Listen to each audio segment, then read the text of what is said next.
Hello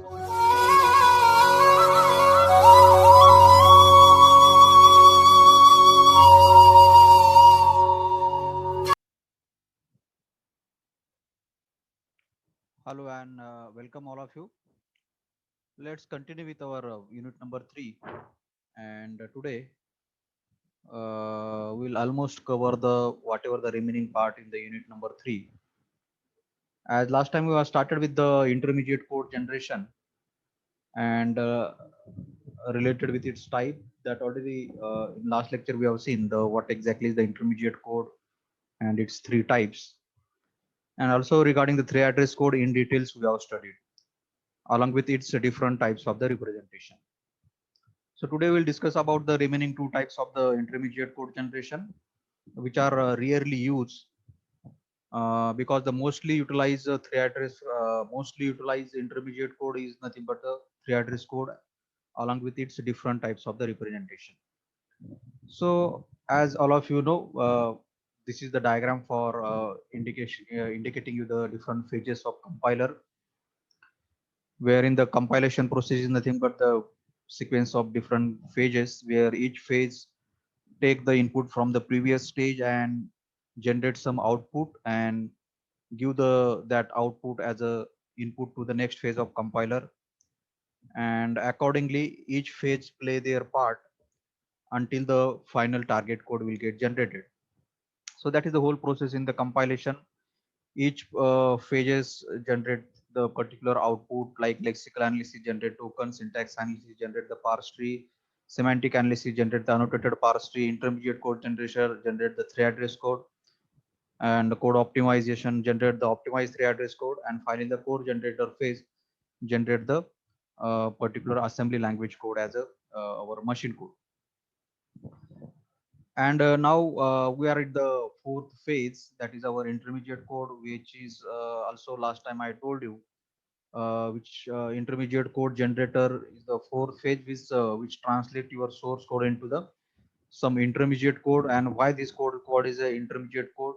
Because last time I told you, as it is the code between the source code and finally generated machine code, that is the reason it is called as a intermediate code. Okay, so that code lies between the high level language code and the low level language code. And what is its necessity need? That last time also I told you, it contains the abstract information of all previous phases of compiler.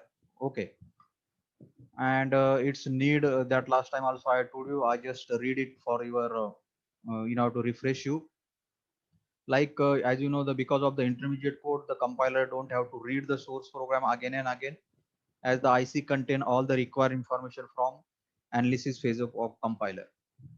If IC is not generated, the machine code will not be incorrect, but time required to generate that machine code will be the more, and efficiency of the compiler will reduce, because during synthesis phase, that is during the backend processing of your program by the compiler need to refer to the analysis phase and the source program.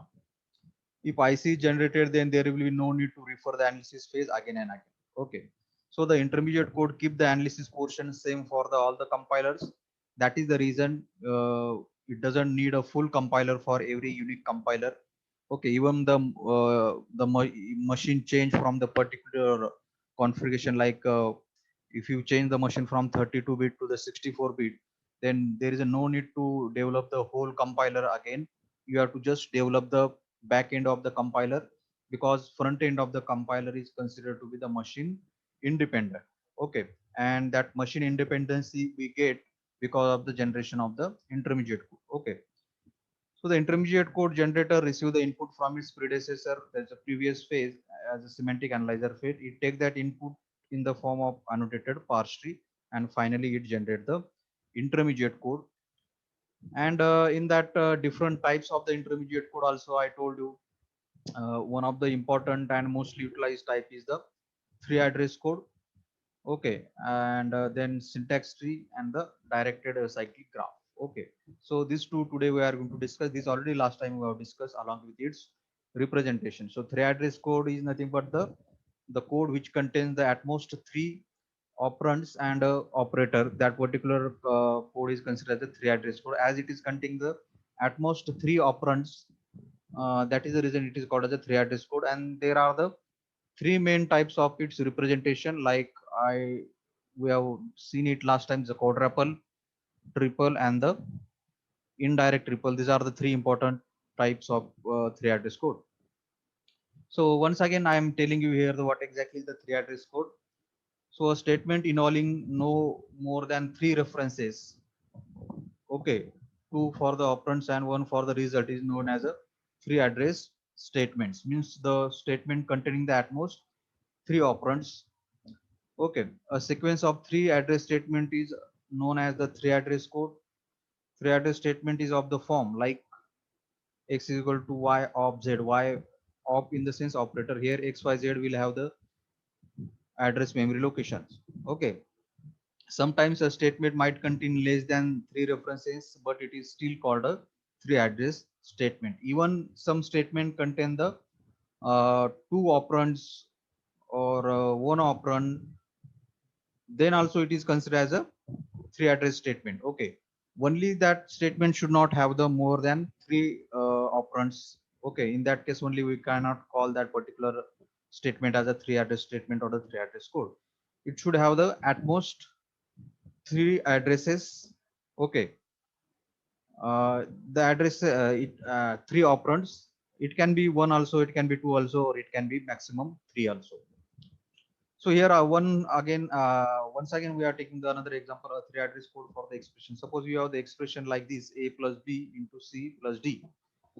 How the three address code for this expression can be generated? So I told you the some rules for three address code generation, that you need to think about the precedence of the operator.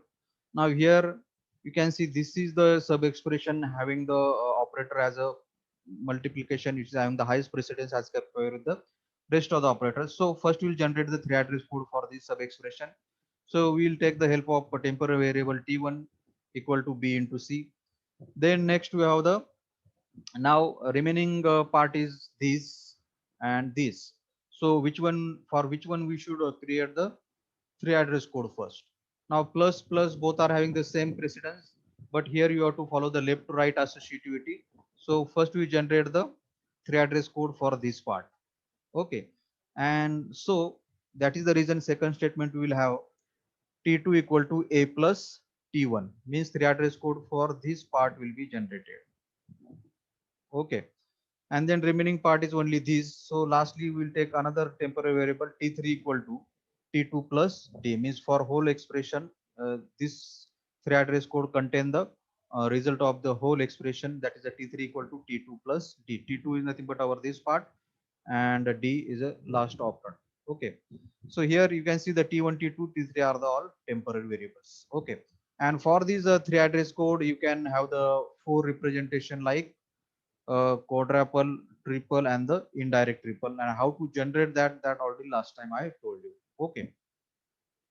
Now let's see the another type of intermediate code which generally not get utilized, but we have to study that. So second type of intermediate code is the syntax tree. Okay, which also you know.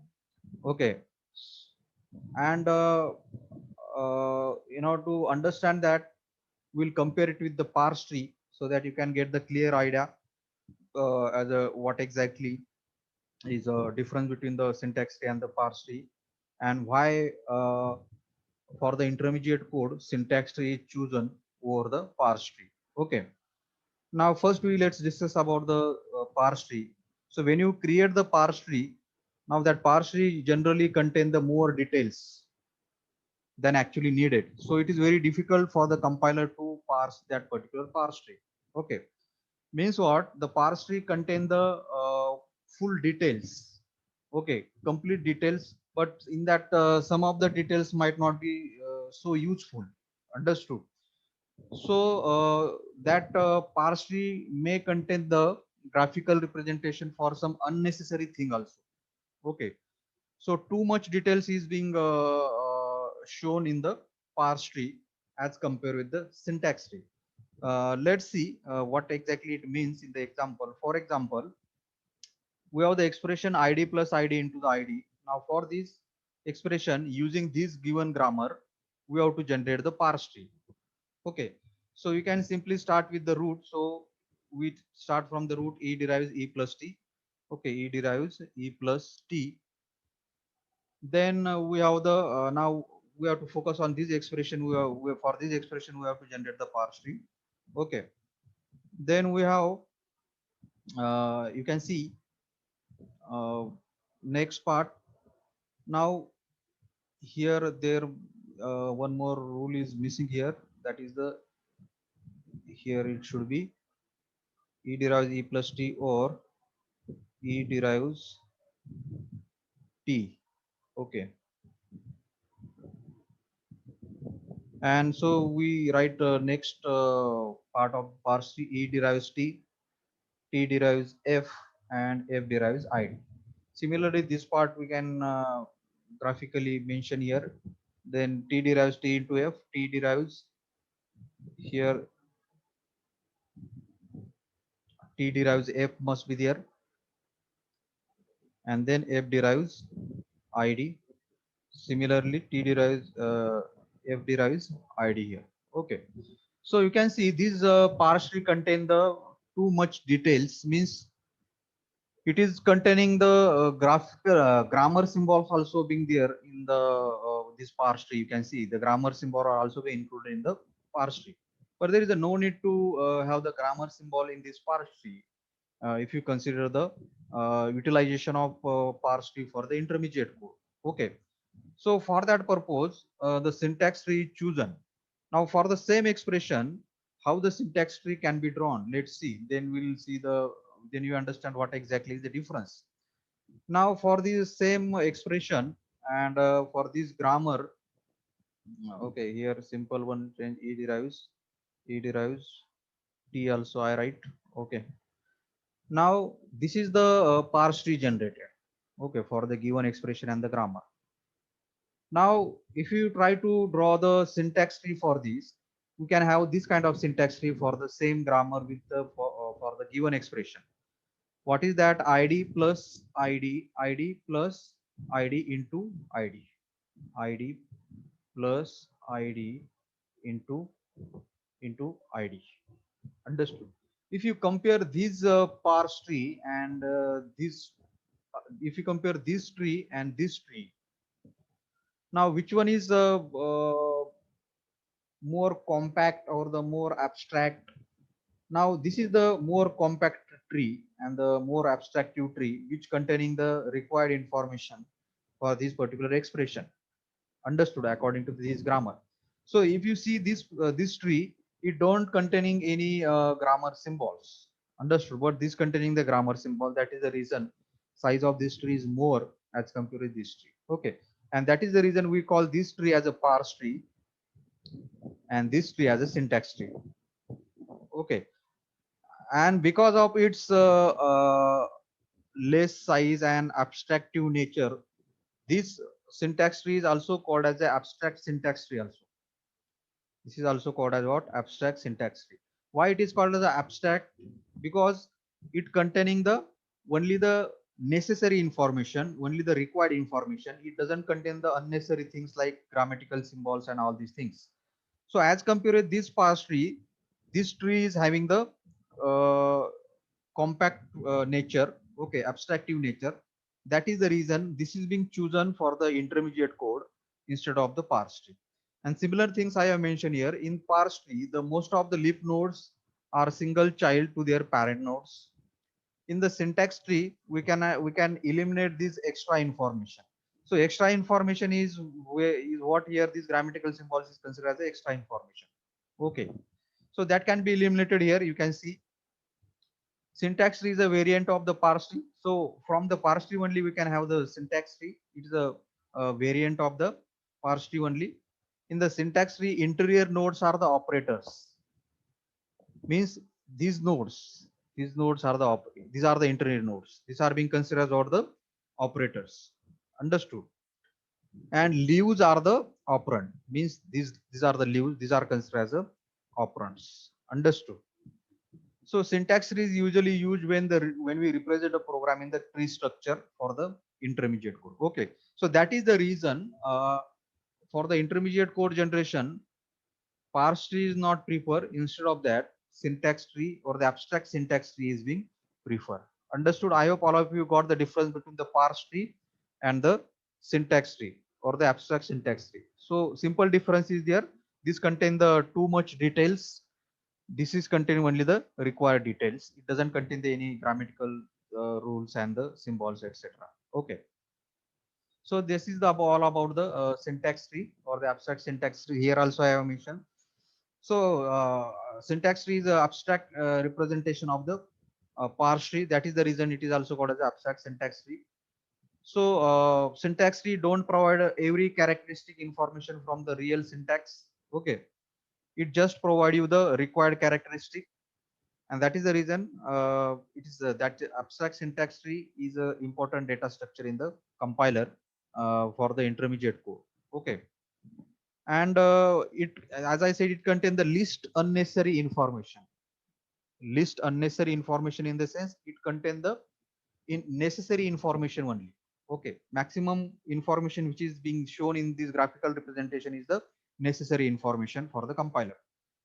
So as I said, the abstract syntax tree are the more compact than the parse tree. Okay, and that is the reason it can be easily used by the compiler for the intermediate code generation. Okay, so that is all about the syntax tree. That is the second type of intermediate code. Okay. Now third, and which is being also utilized for the generation of intermediate code, that is the DAG. DAG stands for here directed acyclic graph. Okay.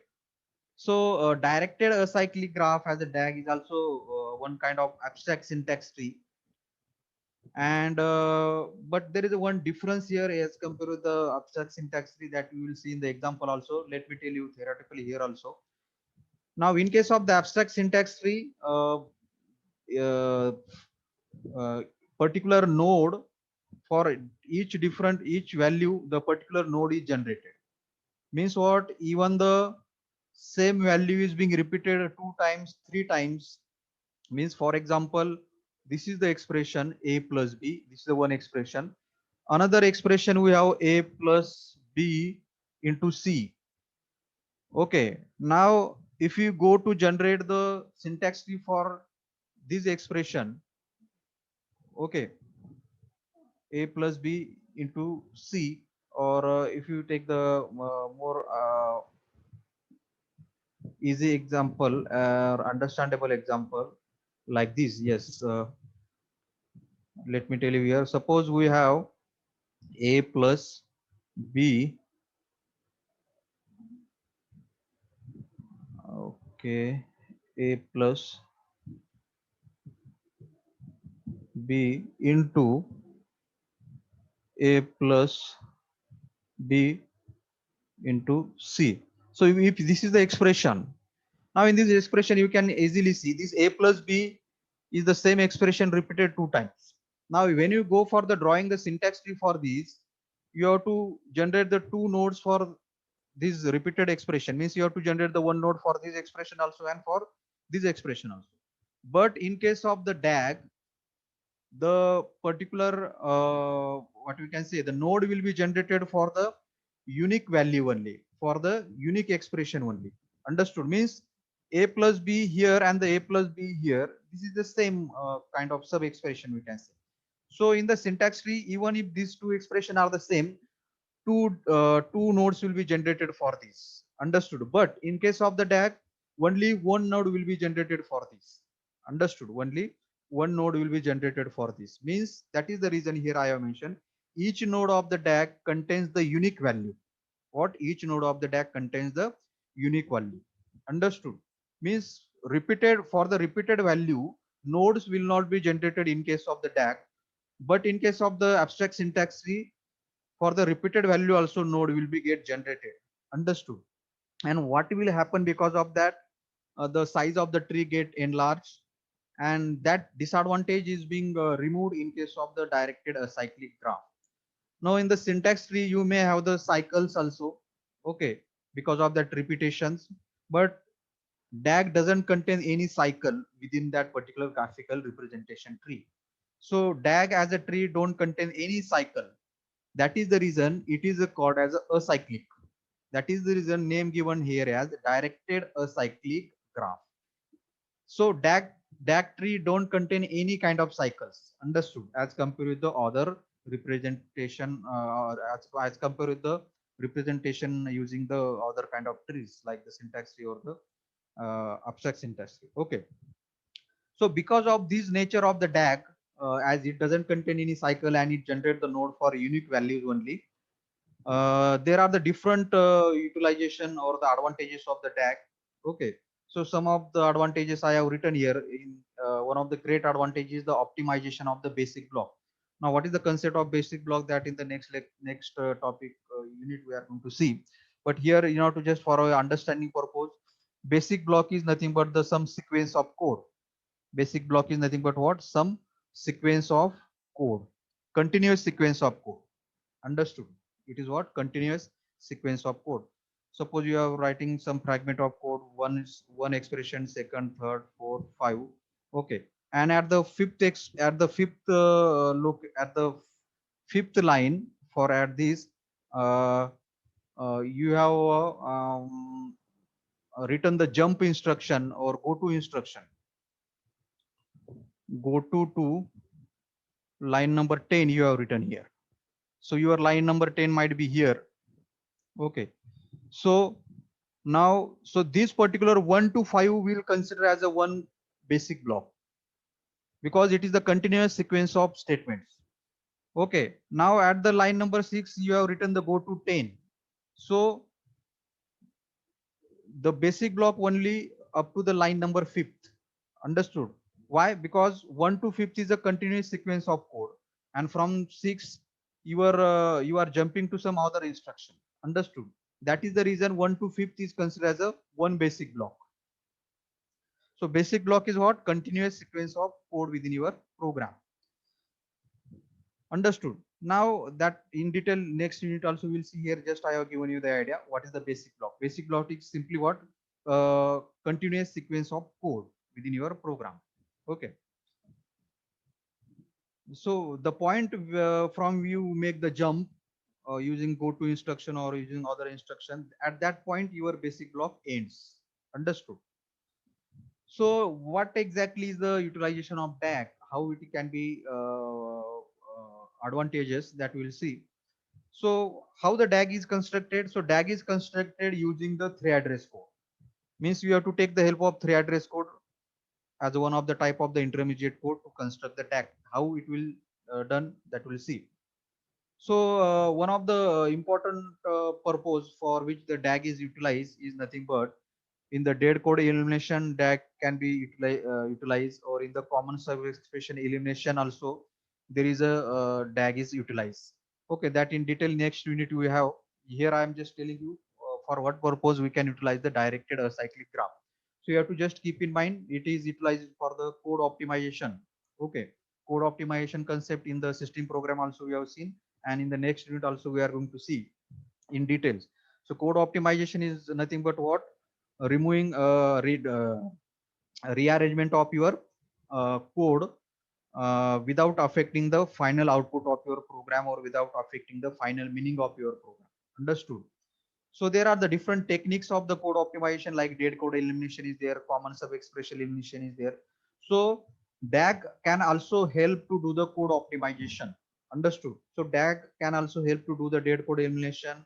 DAG can also help to do the common sub expression elimination through the graphical representative way. Okay. So once you draw the DAG, then you can understand how we can identify the common sub expression, that we'll see. Here you have to just keep in mind where you can utilize the DAG. So DAG can be utilized for the code optimization, in that for the dead code elimination, for the common sub expression elimination, etc.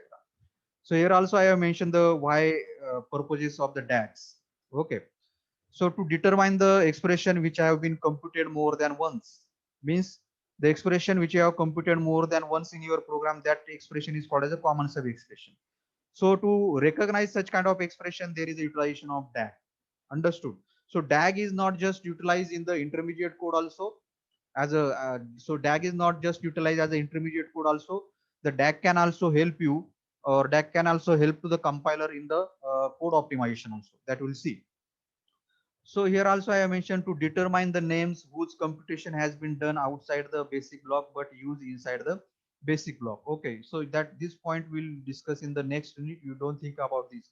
You have to just think about apart from the utilization of DAG as the intermediate code, we can also utilize the DAG for the code optimization also. Okay. Now these theoretical points we have seen now. Now let's see the how to construct the DAG and the example for that. So while constructing the DAG, the two important rules you have to follow. Okay. One that already told you, we have to construct the DAG using the three address code. Understood? So whatever the expression is given, for that expression first you have to generate the three address code, and then you have to construct the DAG. Okay. So in the rule one, in the DAG, interior nodes always represent the operators. Okay, this first rule you have to keep in mind. Interior nodes always represent the operators, and exterior nodes always represent the names, identifiers, or the constants. Exterior node in the sense leaf nodes. Leaf node always contain what? Names, identifiers, or the constant. That is the operand, you can simply say. So first rule is what? In DAG, interior node contains the operators, and exterior node contain the operands like identifier names or the constant, etc. Okay. So this is the first rule. Second rule we have, while constructing the DAG, a check is made. Means every time you have to check to find if there exists any node with the same value. The same thing already I told you. While constructing a DAG, every time you have to check what check, or you have to examine what thing you have to check. You have to check whether there exists a node for the same value. Means, as I told you, if this is the expression a plus b into a plus b into c. Now if you are generating the DAG for this, now you start from this. For example, now you are generated the DAG for a plus b here, like this, a plus b, and you give the name to this node as a t1, for example. Okay. Now next you go for next sub expression a plus b. Now no need to generate the node for this a plus b again. You have already generated the node t1 for this. Understood? So while you are generating the DAG for next part, you have to check whether there exists any node with the same value. Means whether there exists a node for the a plus b already. So for this expression, yes, you have already created the node for a plus b. So no need to create the node for the a plus b again. Understood? So that is the thing mentioned in the second rule. As I said, DAG don't contain any kind of node for the repeated value. Understood? And DAG don't contain any cycle also. So that is mentioned in the rule second. A new node is created only when there does not exist any node with the same value. Means new node will be created only for the unique values only. So that is mentioned in the rule 2. Okay. So these action, now because of the rule second, common sub expression can be easily determined. What common sub expression can be easily determined or the identified or the recognized. Okay. So these are the two important rules. In the first rule, I told you interior node contain the operators, exterior node contain the operand, and second rule indicates that for the unique value only the nodes will be created. Okay, let's see this in the example. Now consider the expression, same expression we are taking, and construct the DAG for it. Now expression we have in bracket, in parenthesis, a plus b into a plus b plus c. Okay. Now, as I said, first step you have to apply, you have to construct. Now, sometimes what happen, directly you may get the three address code, and utilizing the three address code, the question may be asked, draw the DAG. But here in this expression, here expression is given. If such kind of plain expression is given, then for such kind of plain expression, first you have to generate the three address code. So solution is what? First generate the three address code. So what will be the three address code? How to generate it? Already I told you. So when you are generating the 3 address code, you have to first see the precedence of the operators. Also, if the parentheses are there, first you have to think about the parenthesized expression. Now here, first preference will be given to the parenthesized expression. Now there are the two sub expression in this main expression. First is the a plus b into a plus b plus c. So which parenthesized expression first you will it? So you should follow the left to right rule here. So we'll give the preference to this first in order to generate the 3 address code. So by taking the temporary variable, we generate the first statement of the tag t1 equal to a plus b. Then you generate the next t2 equal to t1 plus c, means this part, t2 equal to t1 plus c. And then after finishing the parenthesized expression, then you have to focus on this part. Okay, and then you will have the t3 equal to t1 into t. t3 equal to t1. Now t1 is whatever, t1 is their part, into, now here should be t2. What? Here should be the t2. Okay, t1 into t2. Okay, so this is your 3 address code. Now after generating the 3 address code, we have to generate the DAG. Now let's see how to generate the DAG. So you have to check now for this is your first tag instruction t1 equal to a plus b. So here we start. Now what is the, now here name of the node is given t1, and t1 equal to a plus b. Okay, what is the name of the node? T1. Then T2 equal to T1 plus C. T2 equal to T1 plus C. So this is the another node T2. So T2 equal to T1. T1 already we have created, T1 plus, whether C is created, no. So create the node for C. C. Then T3 equal to T1 into T2. T3 equal to T1 into T2. We already created T1 and the T2. So T3 into T1 into T2. So this is nothing but your DAG. Understood? So the common sub expression here is the A plus B. What is the common sub expression? A plus B. How many times A plus B has appeared in the expression? 2 times. But if you see in the DAG, only one node we have created for this. Name of the, that is what? T1. Understood? So here you can easily see how the common sub expression can be easily expressed into the single node only. How we have expressed the common sub expression here, only the single node here. Okay, so the computation is carried out only once and the store in the identifier T1, and it can be used later. So here you can see T1 we have utilized, T1 we have evaluated only once, but it is being utilized in the second expression also, instruction also, and in the third instruction also. Understood? That is the reason here mentioned the computation is carried out only once and store in the identifier T1 and reuse later. So no need to compute the T1 again and again. As here you can see in this expression T1 is computed 2 times, but using the DAG we can show it just compute one and use it again and again. So this is nothing but the directed acyclic graph. Okay, so if you go to generate the syntax tree for this, you may get the what you can say, you may get the large syntax tree as compared with this particular DAG. Understood? And here you can see there is a no cycle also, so that is the reason this is called as a directed acyclic graph. Okay, now let's see the one more example to understand the difference here. So this is the example given.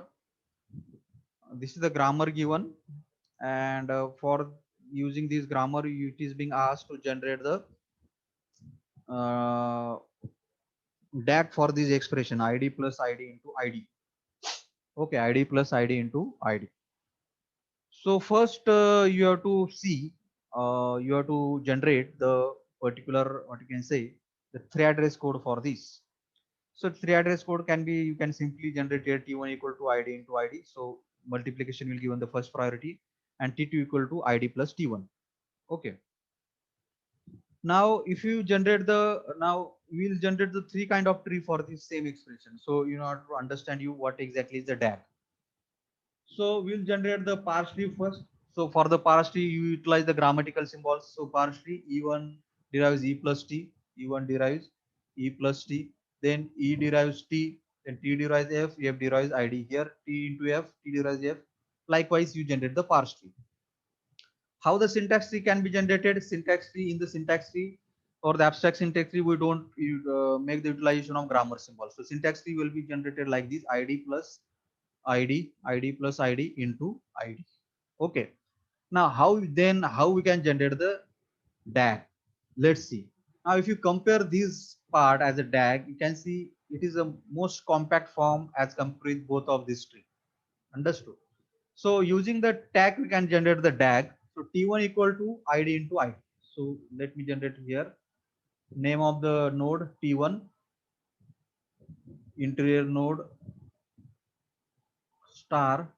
Now giving the name is not compulsory, but under for better understanding, you can give the name to the node T1 equal to ID into ID.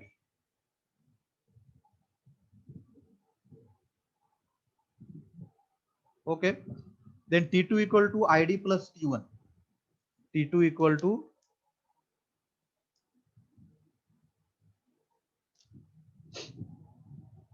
now as now here we have not followed the second rule. We have made the mistake here. What is the rule?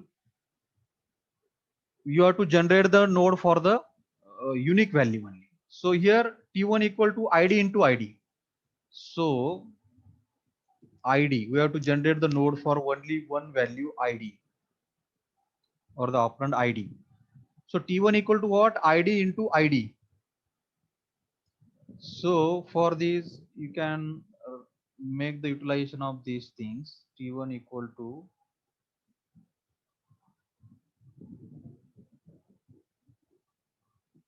T1 equal to ID into ID. And what is the name of this? T1. Okay, let me draw it better way. T1 equal to what into ID. So you generate the node for unique value only. Unique value is what? ID only. T1 equal to ID, and this line you have to draw like this: ID into ID. Okay. T2 equal to ID plus T1. Now we already have ID also. We already have T1 also. So T2 equal to what? ID plus T1. Okay. And for that, simply we can have the plus ID plus T1. We have the ID also, we have the T1 also. Understood? So this is the simple way to generate the DAG. So same here it is being shown T1 equal to ID into ID. That is the reason these two lines are shown like this.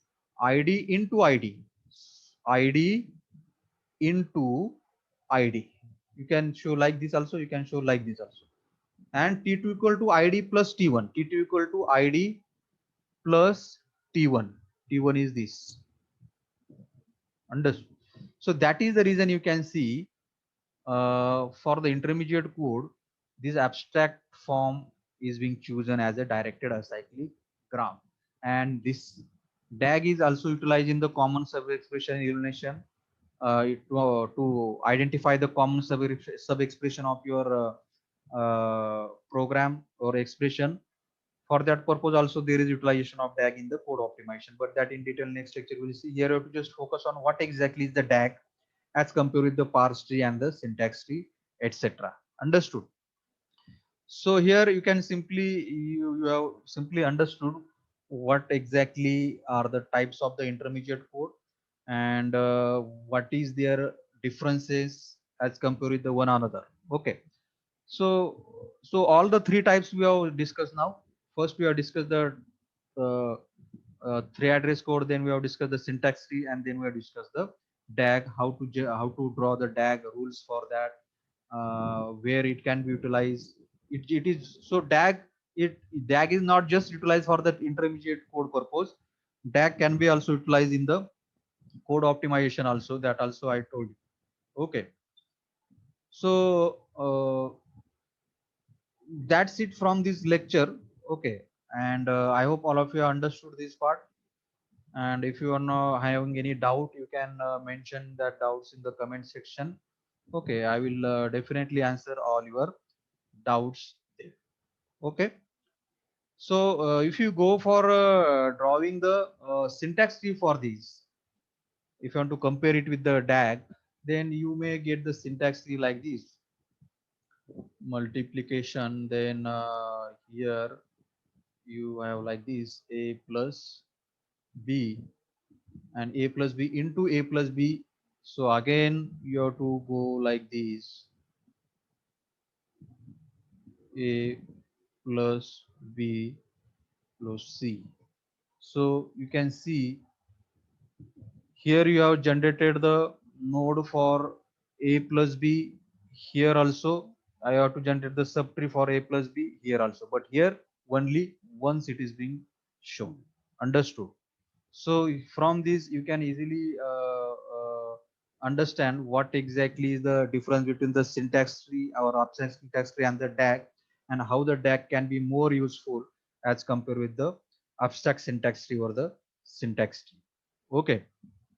So even such kind of expression repeated multiple number of times, for this kind of expression we will generate the single node only in case of the directed cyclic graph only. Understood? So it is being, if it is being generated single node only once, then multiple, there will be no need to do computation, will also done in the computation will also happen only once. Understood? Multiple computation will not happen. Understood? So so if the, so that is the reason here I have mentioned the common sub expression a plus b has been expressed into the single node, that is in the DAG. Understood? And the computation is carried out only once and stored in the identifier T1 and reused later. Means if afterwards 10 times 15 times also a plus b is repeated, you no need to evaluate it 10 times 15 times. Only once time, only once it will be evaluated and it will be utilized further number of times. Understood? So to show the common sub expression, DAG is also very useful. Using the DAG you can easily recognize the common sub expression which is being there in your expression. Okay. So here also you can easily understand or identify the common sub expression which is present in your program. Understood? Like suppose a plus b, for the a plus b first we have draw the uh, this a plus b. Okay. Again when you go to this part, again you are seeing a plus b repeated here, but you can easily check here, a for the a plus b you have already drawn the node, okay, t1 as a plus b, and at this point you can easily understand that the same expression is coming again, so that will be considered as a common sub expression. So to show the common sub expression, DAG can be very useful, and from that you can easily recognize or identify whether common sub expression present in your program or not. Okay, that utilization of DAG for the code optimization, that in the next lecture we will see in details. Here in this lecture you have to just focus on the types of the intermediate code, that are the three address code, syntax tree, and the directed or cyclic graph. So in the DAG in details we have seen as a part of the intermediate code. Okay, so that's it from the today's lecture. We will see the next part in the next lecture. Okay.